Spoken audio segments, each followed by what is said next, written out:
My dad was the first person to teach me how to play guitar when I was 10 years old. My dad was a guitar player back in the day. Started playing with Phil Keaggy when he was 13 years old and raised us up in a musical household, you know, and he worked for a record label, and I was always around artists and studios and concerts and everything, and just fell in love with music through my dad. After my dad taught me guitar, I took guitar lessons for 5 years from a man named Gene Ford.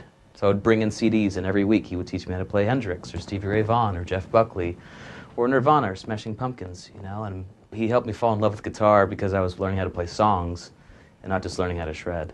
My philosophy to coming up with parts in a recording session comes from just looking at music and a song as a whole picture, and not necessarily as just the instrumentalist. And so I like to listen to the drums and the bass and rhythm guitar parts. I prefer songwriting. I prefer the guitar as an instrument within the context of a band. I feel like every part is meant to serve a purpose. And so that's kind of my favorite part about songwriting, and my favorite part about recording is just seeing what's it missing and seeing if I can create something that kind of fills that gap.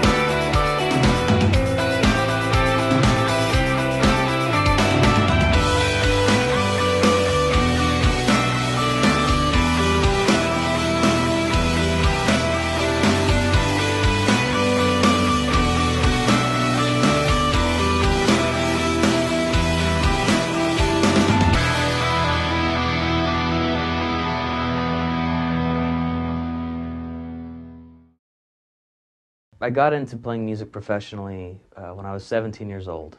My brother actually talked to an artist about me, and he gave me a shot as a 17-year-old. You know, and so I did my first tour as a senior in high school, and really fell in love with touring. Really fell in love with playing music on the road.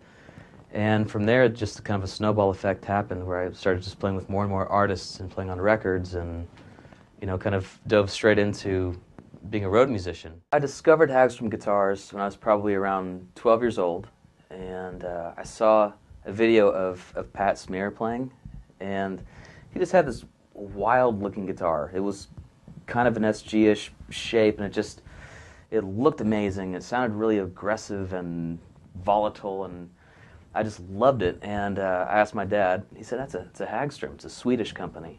And I just had that image stuck in my head. I had that guitar stuck in my head, and thought all the switches were rad, and it was just this really quirky, awesome-looking guitar. And I'd actually never been able to play one before. After this last Paramore record came out, they actually used a ton of semi-hollow bodies on the record. And I was like, I need to get a semi-hollow body. So I got a Viking at Guitar Center, and it instantly became my favorite guitar. It felt like home immediately. And the tone was perfect. It was also aggressive, but it was warm, and it had everything I was looking for, and it was different from everything else that I had had. And it became my #1 guitar for touring, and I just fell in love with the company, and I'm really, really excited to be playing these guitars now. And it all just came from a chance, taking a chance on a guitar, and it's the best chance I've ever taken.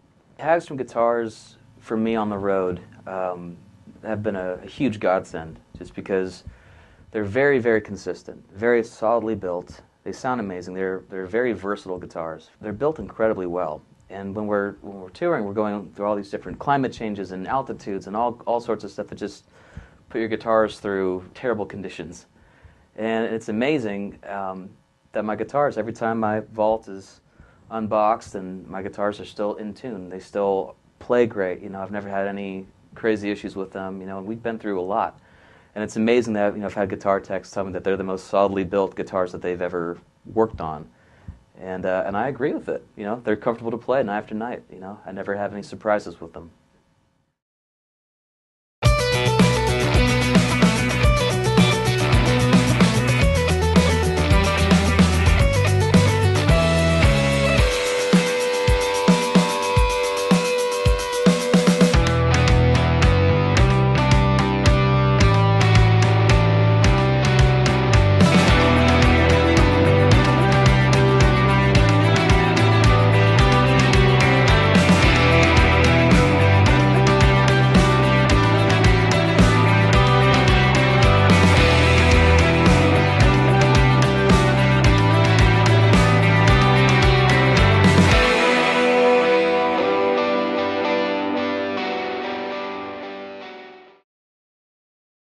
advice I'd give to a young guitarist would be fall in love with the music, fall in love with your position in the band.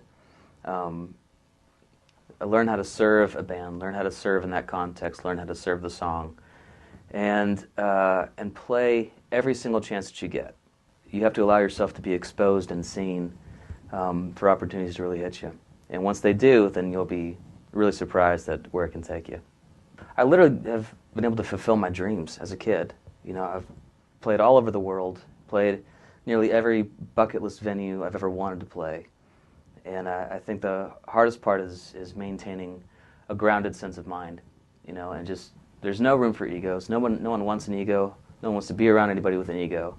And you just have to remember that in actuality, you've just won the lottery. You know, I feel like I've won the lottery because I get to do what I love for a living. You know, I get to play guitar with my best friends, and I think it's about being grounded. And I think it's about really appreciating, you know, what you do instead of being like, I deserve this, to say, I cannot believe I get to do this. And sometimes I actually do get a little choked up because I'm like, I can't believe I'm doing this. I can't believe I'm here right now. I can't believe I'm doing what I thought I would never get to do as a 10-year-old, watching these amazing shows and saying, I will never be good enough. To get to that point, I think there's just nothing but gratitude. And the hardest part is always just remembering where you come from and being grateful for where you are.